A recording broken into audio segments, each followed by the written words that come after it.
¿Cómo ha evolucionado en los últimos 5 años la industria uruguaya del software? ¿En qué situación está hoy? ¿Cuáles son sus perspectivas? La Cámara Uruguaya de Tecnologías de la Información está cerrando una etapa y abriendo otra. El 28 de junio se llevó a cabo la elección para la renovación de autoridades de esa gremial, la CUTI. El nuevo presidente, por 2 años, será el ingeniero Carlos Acle. Culminarán así más de 5 años de la gestión encabezada por Leonardo Loureiro. En este periodo se concretaron algunos cambios importantes para el sector, uno de los más pujantes de la economía nacional. Por ejemplo, la aparición del primer unicornio uruguayo, por ejemplo, la adquisición de varias empresas por grandes multinacionales de origen extranjero. Este momento es un buen pretexto para repasar qué saldo deja entonces este periodo en la industria de las tecnologías de la información acá, cuáles son los desafíos que tiene por delante, de esos que vamos a charlar con Leonardo Loureiro, ya como presidente saliente de la CUTI. Leonardo, buen día, gracias por acompañarnos otra vez. Buen día, no les pude mandar la foto de la Rambla para que supieran si el clima que Romina dice estaba bien o no. Hoy no hubo corrida. Hoy no hubo porque si no llegaba acá, pero bueno. Te hemos entrevistado varias veces como presidente de la CUTI, pero después pensaba este fin de semana, armando apuntes, que casi no hablamos de Leonardo Loureiro, casi no hablamos de tu trayectoria profesional, de tu formación. ¿Por qué no damos algunos datos, por lo menos al principio? ¿Sos de San Carlos, Maldonado? En realidad nacido en San Carlos, porque el momento aquel cuando nací en el 69 era, digamos, el ginecólogo principal estaba en San Carlos, y realmente San Carlos era más importante que en Maldonado, pero vivía en Maldonado porque mi padre lo habían trasladado de Fábricas Nacionales de Cerveza como empleado que era para Maldonado.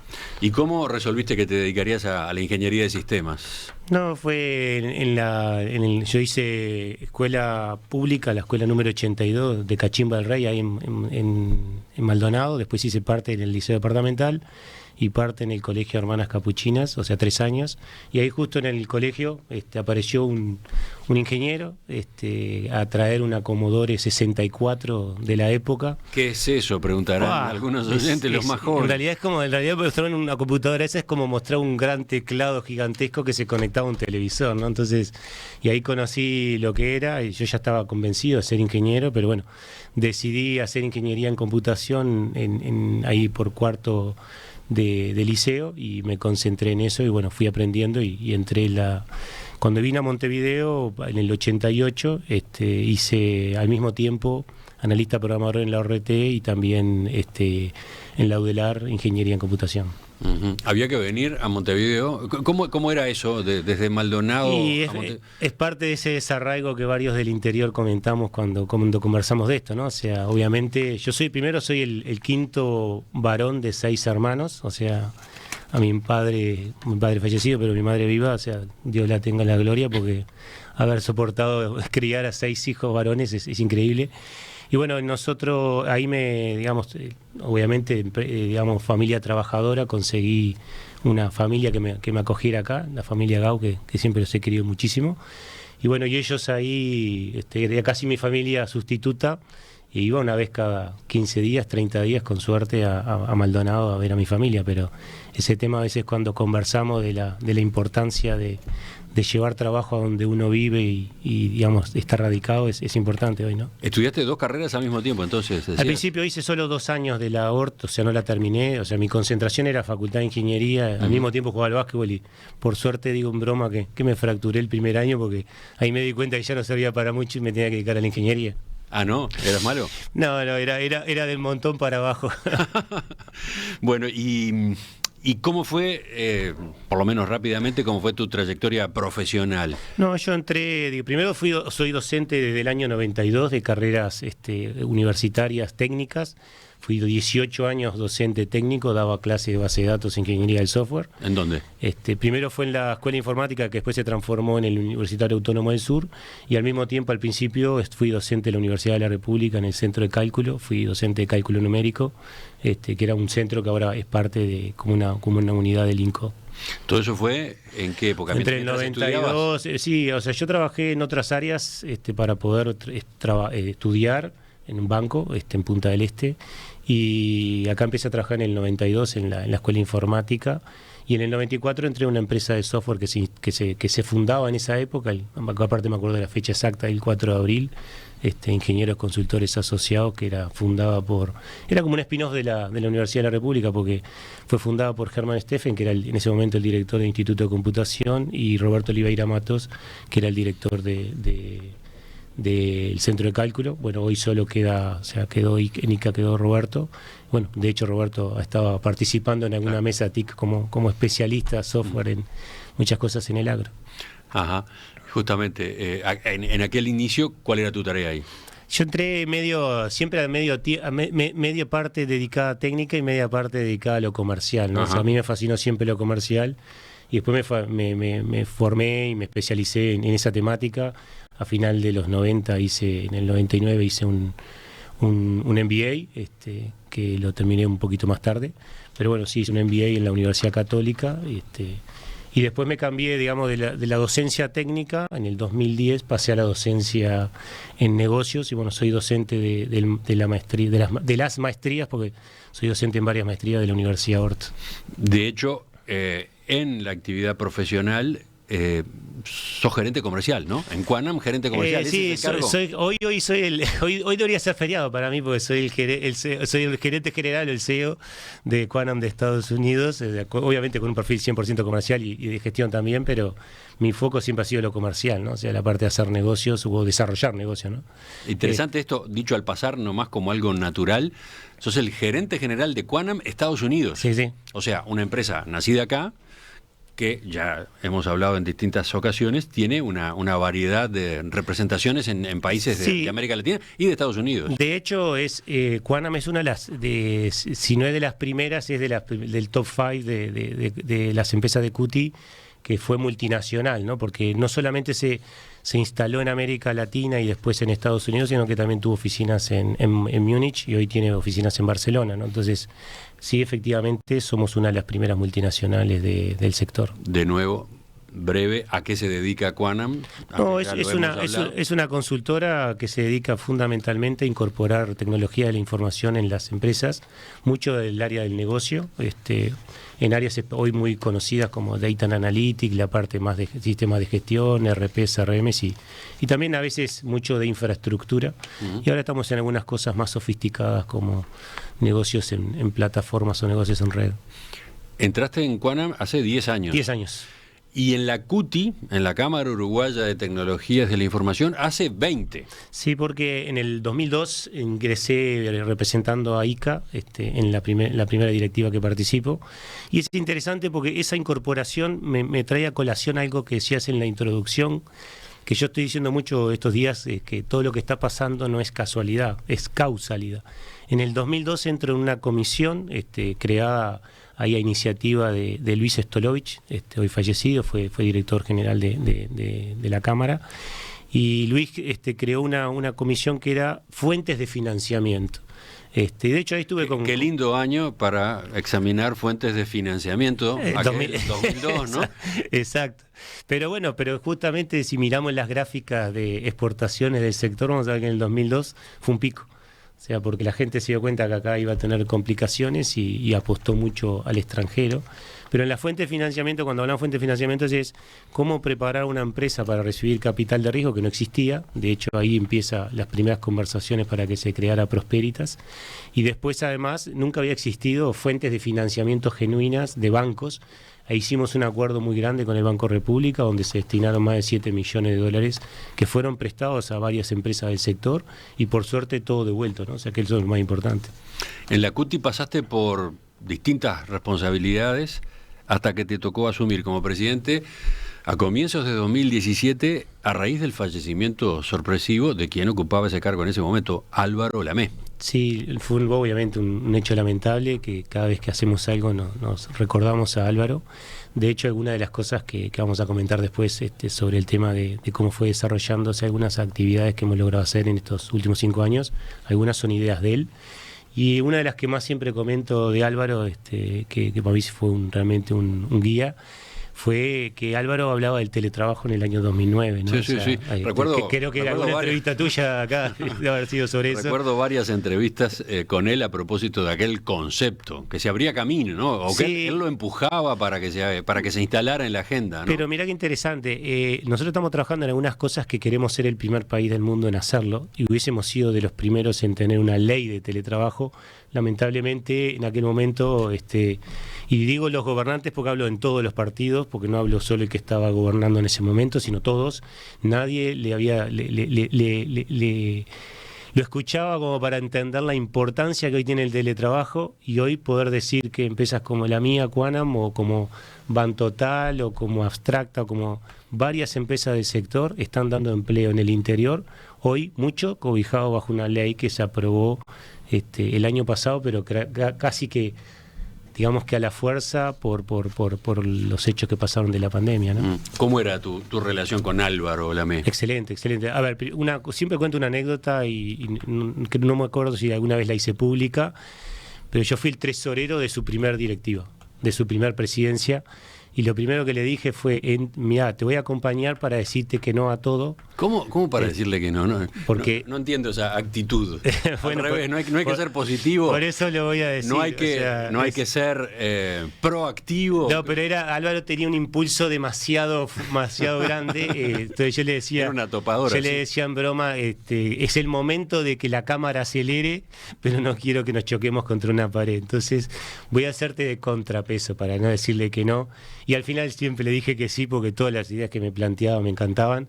Siempre comento de que fue el promotor de que la CUTI se fuera al LATU, acompañando a Bantotal y a Genexus. Aclaremos eso, que la CUTI instalara su sede en el Parque Tecnológico del LATU. Exacto. Lo impulsó Álvaro. Lo puso Álvaro, y yo era el tesorero y era muchísima plata. En ese momento las finanzas de la Cámara eran ajustadas. Y le di vuelta y dije, bueno, si vos crees que es esto, vamos adelante, y lo acompañé. Pero costaba mucho dinero. Mucho dinero, sí, para lo que era la Cámara, ¿no? Entonces, efectivamente fue una decisión, y hoy nadie puede decir que esa idea no estuvo acertada. ¿Por qué? A ver, ¿por qué fue bueno? No, hoy en el LATU tenemos, un centro de innovación, hay muchas empresas de tecnología. Fijémonos que, ¿dónde se instaló la última noticia relacionada al sector? el Microsoft Lab se instala en el LATU. Conjunto con el Ministerio, el LATU, Antel, estamos instalando, y la ANI, estamos instalando un Open Digital Lab que ya estaba, se hizo el lanzamiento, lo conversamos acá en perspectiva, y después ahora le estamos poniendo mucho más contenido, se está poniendo una antena 5G, o sea, eso es hoy el LATU ya es como decimos en broma internamente, es el LATU al cuadrado, porque Laboratorio Tecnológico del Uruguay, pero hoy se le agrega una cantidad de otros labs que lo potencian muchísimo más, ¿no? A propósito de Álvaro Lamé, un dato más, a propósito de su impulso, a propósito de sus ideas. Álvaro Lamé fue un gran ideólogo de la mesa TIC. ¿Es verdad? Charlamos mucho con él a propósito de la posibilidad.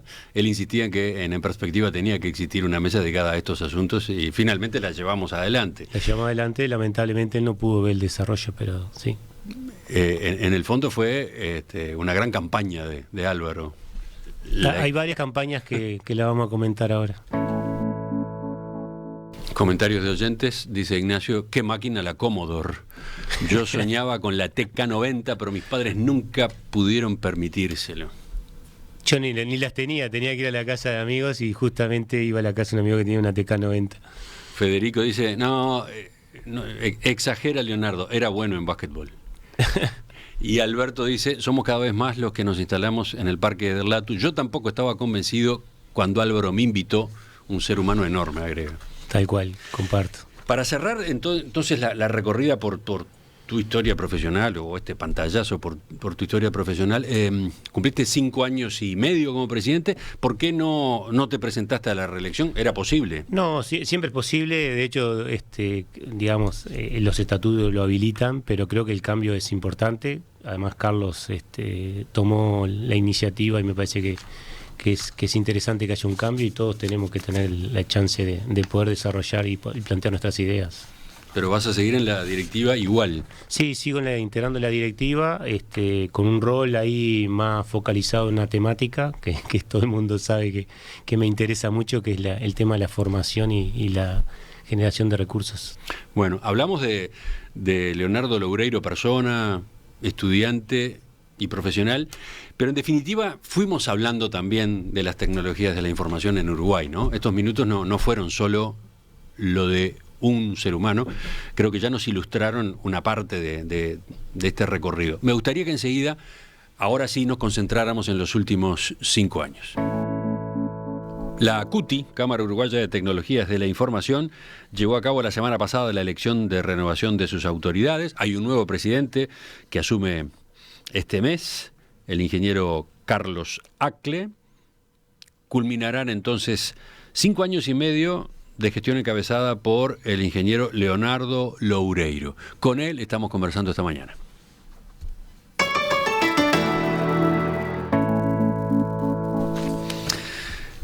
Siguen llegando mensajes a propósito, bueno, de lo que charlamos en la primera parte. Por ejemplo, tengo acá, a propósito de Álvaro Lamé, otro reconocimiento, digamos. Recuerdo su participación en un Congreso Nacional de Turismo en los años 90, donde pronosticaba cómo sería el futuro de las agencias de viaje ante Internet, dice Facundo. Sí, cambios radicales. Bueno, vayamos a estos 5 años y algo de presidencia de Leonardo Loureiro en la CUTI. ¿Dónde ubicás los grandes hitos de este periodo? Mira, nosotros cuando comenzamos, una de las cosas que nos propusimos antes era en las directivas anteriores queríamos hacer todo, ¿no? Entonces, cualquier iniciativa o cualquier cosa, nosotros la tomábamos y la queríamos llevar adelante. En esa época dijimos, no, vamos a cambiar un poco, vamos a concentrarnos por lo menos en 3 temas que son fundamentales para desarrollar y los otros seamos reactivos. Pero dijimos, vamos a ser proactivos en 3 cosas muy importantes. Una era el tema de la internacionalización. Y cuando hablamos de internacionalización, o lo vamos a cambiar, le cambiamos el nombre y pusimos Global Markets. Dijimos, necesitamos trabajar mucho en la presencia internacional del país afuera y también mucho en que venga inversión extranjera directa al Uruguay. Por eso le decíamos Global Markets, ¿no? Ida y vuelta. El ida y vuelta. De hecho, ya teníamos grandes inversiones como la Tata Consulting Services, obviamente en ese caso era una empresa de origen indio, ¿no? Indio, pero obviamente había instalado en el país hace muchísimo tiempo, IBM, Microsoft, o sea, estaban las multinacionales del sector grandes instaladas y empezaron a venir instituciones como Tata Consulting Services. Pensemos que Tata Consulting Services, al principio cuando se instala, algún miedito tuvimos varios de nosotros, porque dijimos, bueno, va a venir un grande a contratar gente, pero al final hizo una política en donde, además de la contratación de gente, formó mucha gente internamente, hizo reconversión, contrató muchas personas de otros rubros, y lo otro que produjo fue un derrame muy grande que llevó que muchos empresarios hoy son, llamémosle egresados de Tata Consulting Services, porque se fueron de Tata, pero heredaron esa forma de trabajo, el conocimiento incorporado. Pues una de las cosas que analizando ese caso como el de Tata, veíamos que era importante que otras empresas vinieran y produjeran ese mismo derrame para todo el ecosistema de tecnología. Lo otro que pasaba era que decíamos, bueno, algunas cosas que habíamos dicho que había que hacerse en la década de los 20, en los 2000, las fuimos concretando. Si yo en el 2000 dije, bueno, ¿qué hacemos nosotros a partir del 2016? Bueno, había alguna cantidad de actividades que teníamos que concentrarnos mucho en, por ejemplo, fortalecer los lazos con con Cancillería y con todas las misiones diplomáticas del país, principalmente con 3 que queríamos hacer foco, que era Estados Unidos, China y Brasil, pero también tenemos una fuerte relación con todas las embajadas en todos los países. De hecho, los embajadores cuando son designados antes de viajar, que hacen un recorrido por todas las instituciones del país, una de las paradas es la CUTI. Nosotros le damos información como para poder explicar qué es el sector tecnológico y de hecho surgen muchos contactos a partir de las embajadas y hoy las embajadas todas tienen como mucho más conocimiento de lo que hacemos como sector tecnológico. Yo siempre digo lo mismo, Si a ti te pregunto, Emiliano, ¿sabés vender carne y vino? Yo vino no tomo, pues yo puedo vender el vino uruguayo sin tomar vino. Y puedo decir las bondades de la carne uruguaya, obviamente ahí sí porque me encanta la carne uruguaya.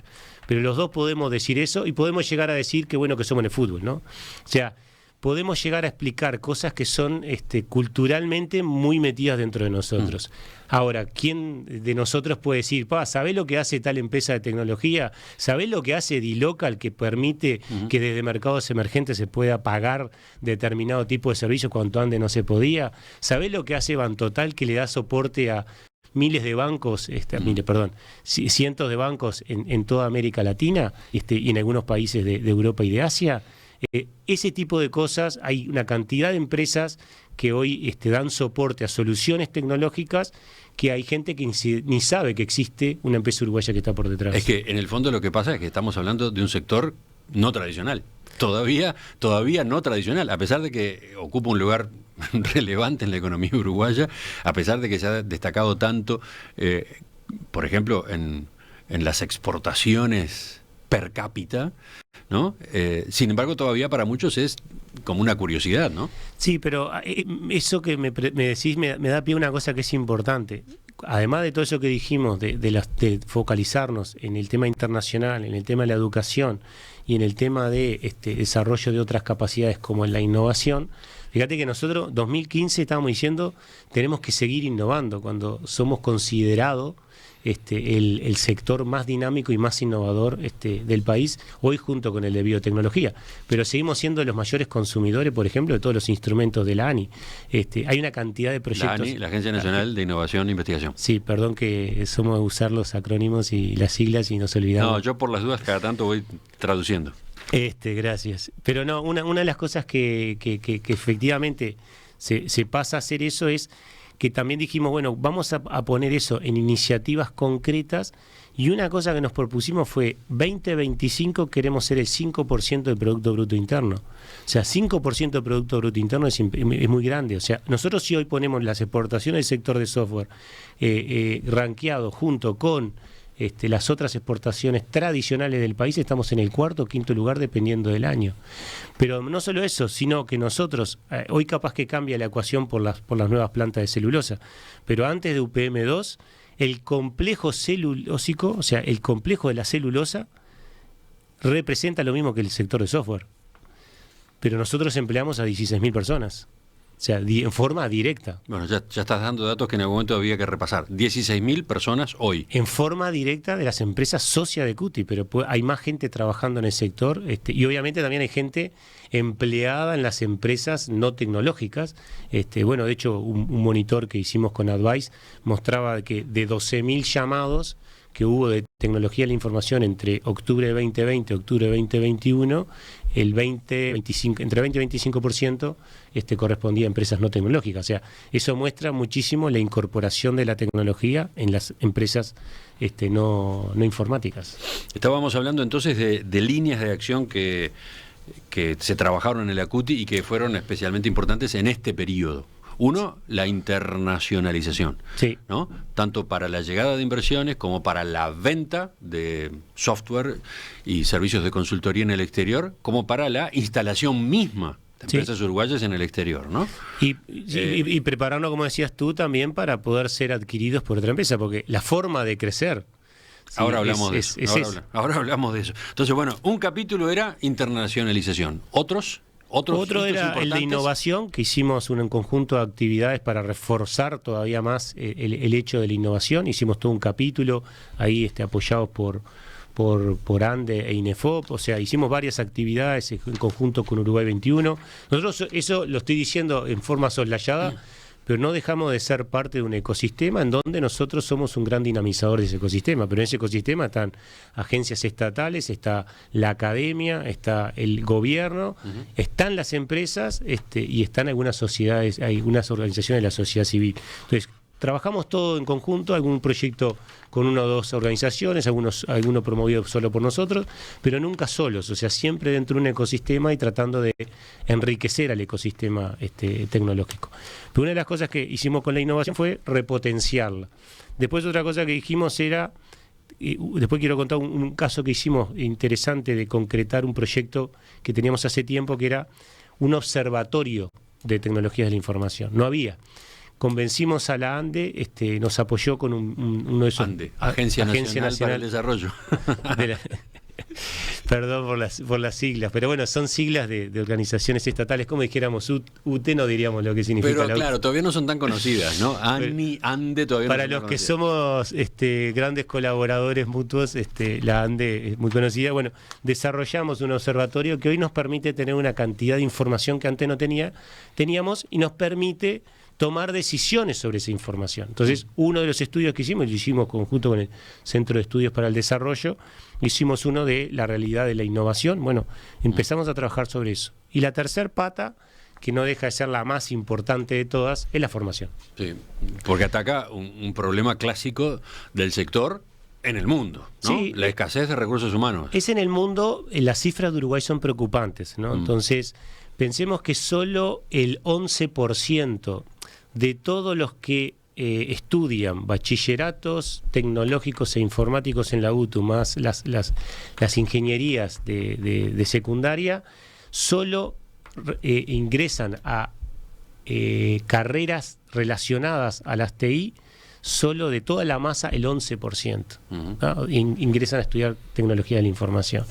Entonces, eso lo que implica es que todavía no estamos llegando a convencer a los jóvenes de la importancia que tiene desarrollarse en este sector, ¿no? Entonces, es una de las cosas que más estamos trabajando. Claramente tenemos un problema de comunicación, porque si no podemos demostrar y mostrarle a los chicos lo importante que es para el mundo y para el país en sí mismo, un área tan intensiva. ¿Es intensiva en el conocimiento? Sí, pero no deja de ser importante en la creatividad, importante en otras áreas. No, pero además no solo es un sector importante, es un sector donde hay demanda de trabajo, donde hay demanda de empleados, de jóvenes formados, cuando tantos jóvenes tienen el problema del acceso al mercado laboral, ¿no?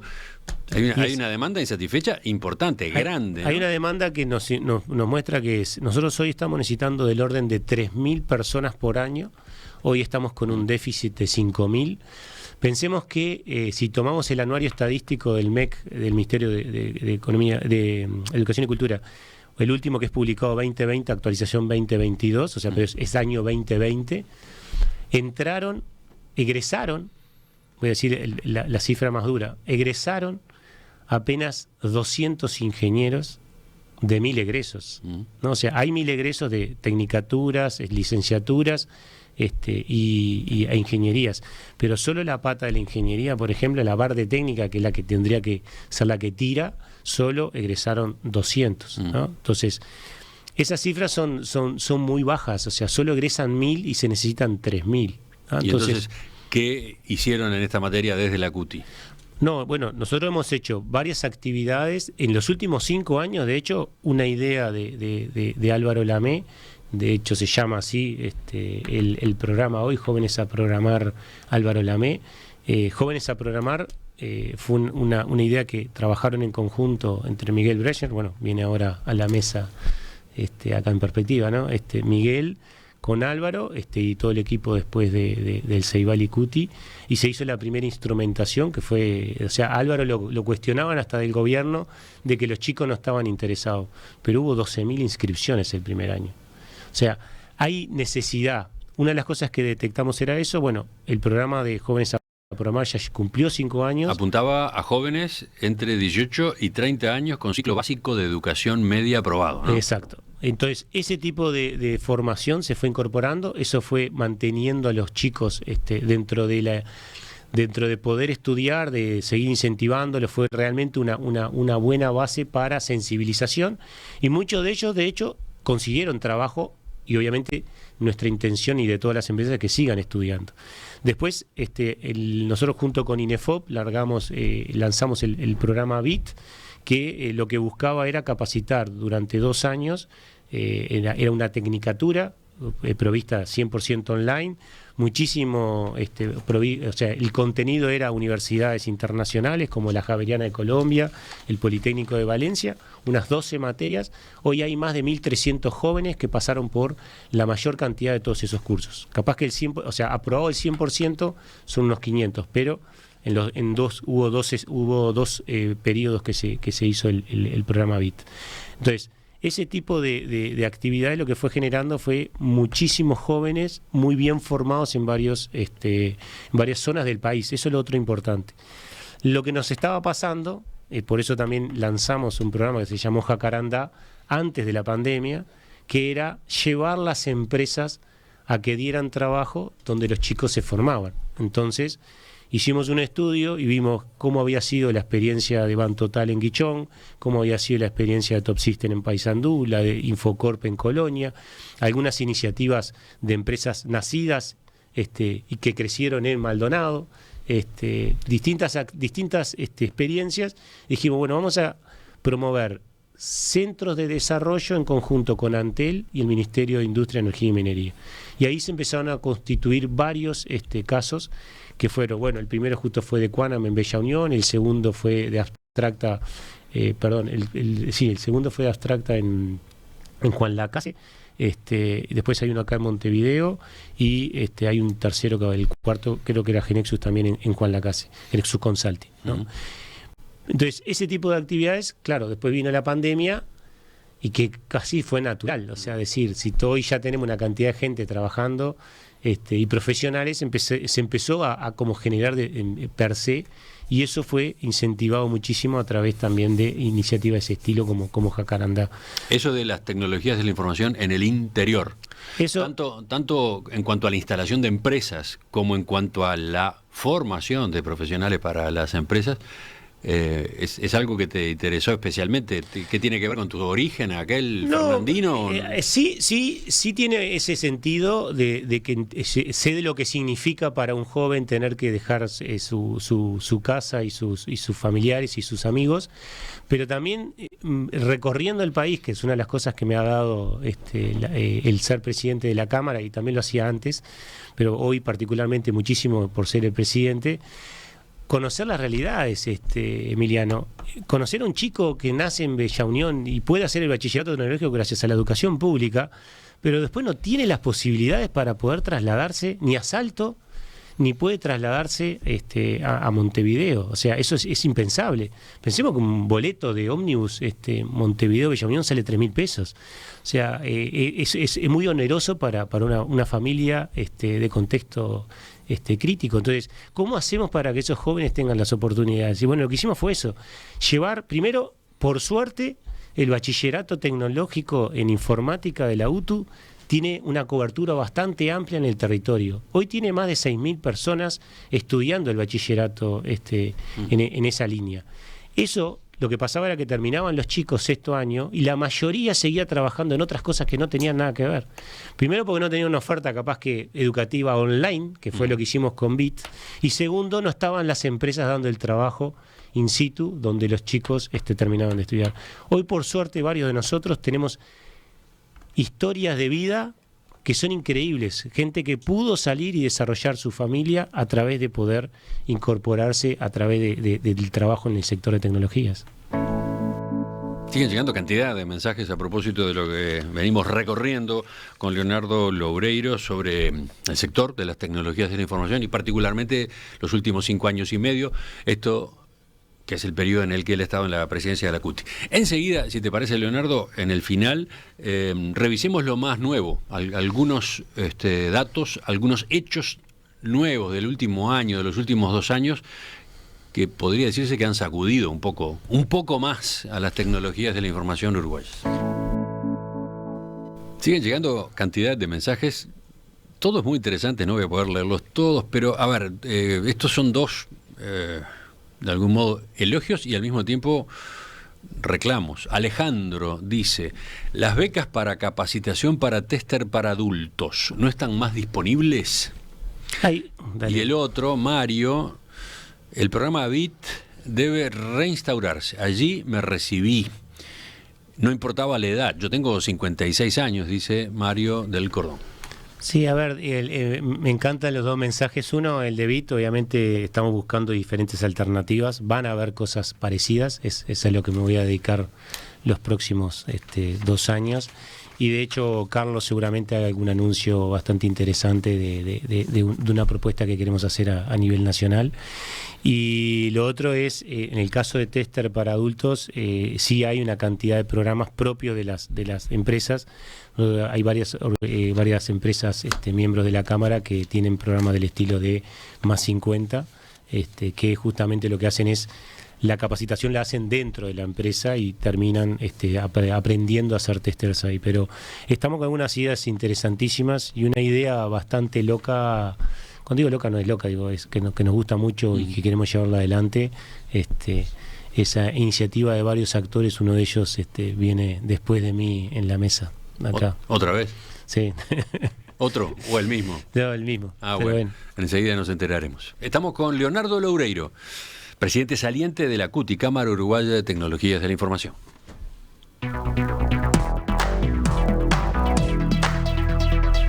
Entonces, hoy, 5 años y medio después de tu asunción como presidente, números básicos del sector, decíamos algunos ya hace un rato, ¿no? Sí, a ver, no tenemos las cifras del 2021, pero las del 2020, bueno, somos un sector que representa unos 1.900 millones de dólares de facturación anual. Eso, más de la mitad es exportaciones, y eso es lo importante. Fue por primera vez las exportaciones superaron al negocio nacional, a lo que se factura acá en el país. Sí, y eso era importante porque, bueno, justo nos estaba mostrando esa corriente exportadora, y tanto es así que en el 2020, con una pequeña caída, obviamente por la pandemia, fue mayor en lo nacional que en lo internacional, ¿no? Entonces, eso fue una cifra interesante. Bueno, ya había dado la cifra de cantidad de gente empleada. ¿Cuál es? De empresas miembros, del orden de 16.000. ¿Con qué perfil? ¿De edades, de profesiones? No, es de todo. Lo que sí, obviamente, hay un perfil que seguimos trabajando, y es un gran debe como país que tenemos, no solamente como sector, que es el tema de las mujeres, ¿no? O sea, tenemos un 70-30, 30% son solo las mujeres las que participan del sector, pero si encima miramos desde el punto de vista las que son formación, tecnología de la información, duele más porque es un 20%. Entonces, el enriquecimiento de ese 10% viene porque nosotros tenemos varias contadoras, escribanas, psicólogas, sociólogas, que trabajan en proyectos informáticos, no es que son áreas de soporte administrativo. Nosotros no contamos el área de soporte administrativo dentro de estas cifras, ¿no? O sea, contamos lo que son técnicos. Entonces, ese tipo de cosas nos impacta bastante, y es donde estamos trabajando. Sobre el final quiero detenerme en algunos hitos recientes, no sé, un periodo de 2 años, los últimos 2 años, por marcarlo de alguna manera. Por ejemplo, el caso de dLocal, que se transformó en el primer unicornio nacido en Uruguay. Recordemos la definición de unicornio, ¿no? Es una startup valuada en más de $1.000 millones. En la primera salida a bolsa, digamos, ¿no? No, se calcula de hecho, dLocal fue unicornio antes de salir a bolsa. Ah, claro, está bien. O sea, es por la inversión que recibió de capital en ese momento, y eso la evaluaba, por el porcentaje que habían recibido de inversión, la evaluaba en más de 1.000, y después cuando sale a la bolsa, de hecho, la primera iniciativa de la bolsa llegó a estar valuada en $10.000 millones. Hoy no vi la evaluación, pero es en ese orden de evaluación, ¿no? Es una empresa que nació en Uruguay, pero ya hace años es una súper multinacional, ¿no? Entonces, esto de que fuera el primer unicornio nacido acá, ¿qué implicó? ¿Qué ventajas trajo? Mira, hay cosas interesantísimas. Una es que la primera ventaja que trae es, obviamente, la ventaja propia para los empresarios y los emprendedores y todo el equipo que llevó este emprendimiento impresionante adelante, ¿no? Siempre les hemos felicitado a Sergio Fogel, Andrés Busorowski y todo su equipo. Pero una de las cosas interesantes que tuvo es que primero te pone en el mapa. O sea, pasa a ser Uruguay uno de los que tiene un unicornio, antes no teníamos. O sea, eso ya es como, llegamos a un nivel de madurez que antes no teníamos. Después hubo más. Sí, pero lo importante es que llegó el primero. Claro. El segundo, lo segundo que venía pasando era que venían habiendo inversiones. O sea, el hecho anterior de dLocal, cuando pasa a ser un unicornio, esa cantidad de inversión que recibe también es muy importante, no había sucedido antes. Lo que sí venía sucediendo en los últimos 5 años es que venían habiendo mucho mayores capitales, tanto de lo que se llama de riesgo, pero también hay un tema que se le llama inversión corporativa, y después hay otro que se llama el private equity, que es la inversión más grande, digamos, ¿no? Bueno, entonces, ese tipo de inversiones no estaban sucediendo, pero Uruguay empezó a estar en la mira. Uh-huh. Y al estar en la mira de varios, eso hace de que mejore desde el punto de vista de contexto, y al final nos sirve a todos. O sea, acá nosotros usamos un concepto y lo manejamos mucho, que es socializar el conocimiento y socializar el éxito. O sea, a mí me sirve cuando voy de viaje decir, en Uruguay hay un unicornio, claro. En Uruguay hay una empresa que le da servicios a una multinacional, porque yo le quiero vender servicios de mi empresa a una multinacional. Y hablemos de esa otra parte, ¿no? En el último año y algo se concretó la venta de varias empresas uruguayas de tecnologías de la información a compañías extranjeras. El caso más impactante tal vez fue hace poco el de Genexus, ¿no? Todo un emblema del software de Uruguay que fue vendida a la multinacional de origen argentino Globant. Pero además estuvo Overactive, adquirida por la estadounidense Perficient Software, Infocorp, comprada por el grupo canadiense Constellation Software, y podría seguir la lista. Genexus, ¿no? Consulting por Constellation. Ah, claro, también estuvo, antes de Genexus estuvo Genexus Consulting en estas operaciones. ¿Qué implica esa tendencia para el sector? A ver, lo primero y más importante, y creo que parte lo explicó Nicolás, yo los estaba escuchando desde Nueva York justo. La entrevista que hicimos con Nicolás Jodal y con Breogán Gonda, los fundadores de Genexus. O sea, hay una forma de crecer en estas empresas. O sea, nosotros, para ser una empresa global y poder desarrollarse en el contexto internacional, uno tiene que recibir capital. Eso, inversión, no hay duda que la tiene que recibir. La puede recibir de varias maneras, pero tiene que recibirlo. Y esa forma de crecer, hay dos formas de crecer. Una es en acciones o en inversión de riesgo, u otra es la venta. Es la forma de que uno tiene de poder cambiar su perspectiva y transformarse y ser parte de una multinacional más grande, digamos, ¿no? Eso sucede en todas partes del mundo, no es solamente en Uruguay. Lo que pasa es que en Uruguay no estaba sucediendo. Uh-huh. Y al empezar a pasar, empieza a cambiar la perspectiva de varios. Y de hecho, cuando empezamos por allá, cuando me hacías la pregunta del 2002, lo que más nos preocupaba era que las empresas estuvieran preparadas mentalmente y de punto de vista formal para recibir capital de riesgo o posibles compras, los famosos due diligence que seguramente la gente ex ante ha hablado varias veces acá. Pero una de las cosas que es importante es ahora prepararse si uno quiere ser comprado.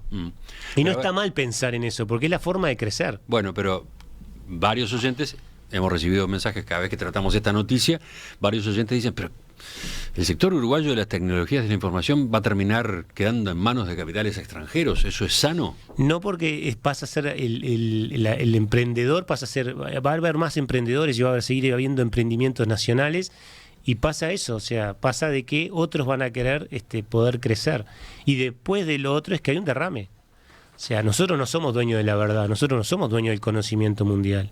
Cuando decimos siempre el conocimiento hoy está accesible a todos, es cierto, pero también depende mucho, cuando hablamos de esa multiculturalidad que necesitamos, es importante que estén acá empresas de otros países, es importante que hoy tengamos empresas como Tata Consulting Services de India, empresas americanas, empresas europeas.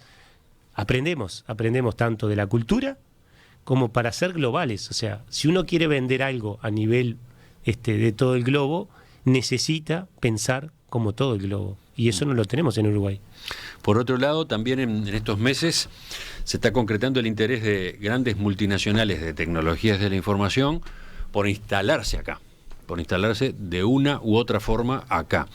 El anuncio más nuevo fue el de Microsoft, que confirmó que pondrá en funcionamiento un laboratorio para testear innovación tanto en el campo de Internet de las cosas como de inteligencia artificial. Uno de los pocos que tiene en el mundo Microsoft. ¿Cuál es el origen de esta otra tendencia? A ver, lo primero y más importante que hay que dimensionar es lo que eso significa.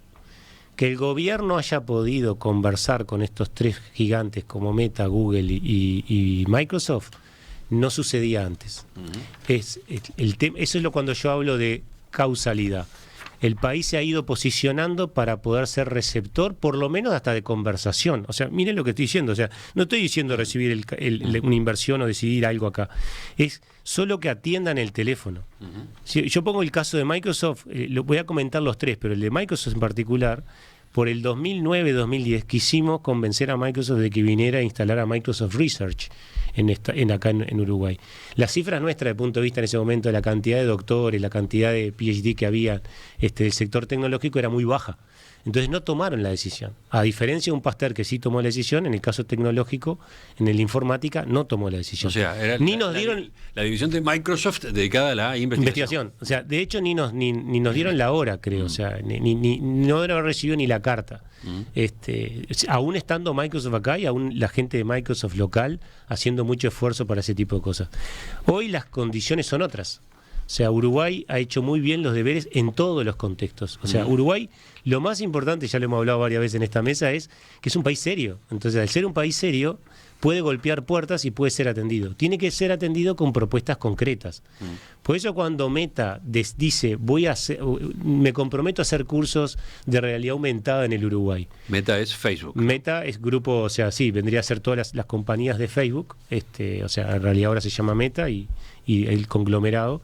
Entonces Meta, cuando dice voy a hacer curso de realidad aumentada, lo va a hacer con recursos nacionales. Ahí te doy una respuesta a la anterior. O sea, ¿a quién va a contratar? Y va a contratar seguramente a 2 o 3 de las empresas más sofisticadas que hay en el Uruguay, que hay varias miembros del sector que trabajan en eso. Una de ellas es de Electric Factory. Está considerada de las mejores en realidad aumentada para WhatsApp, para Facebook, para Instagram también.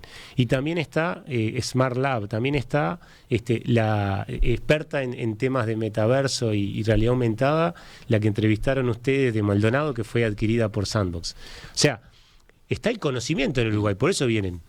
Y están las condiciones políticas y de país para que eso suceda.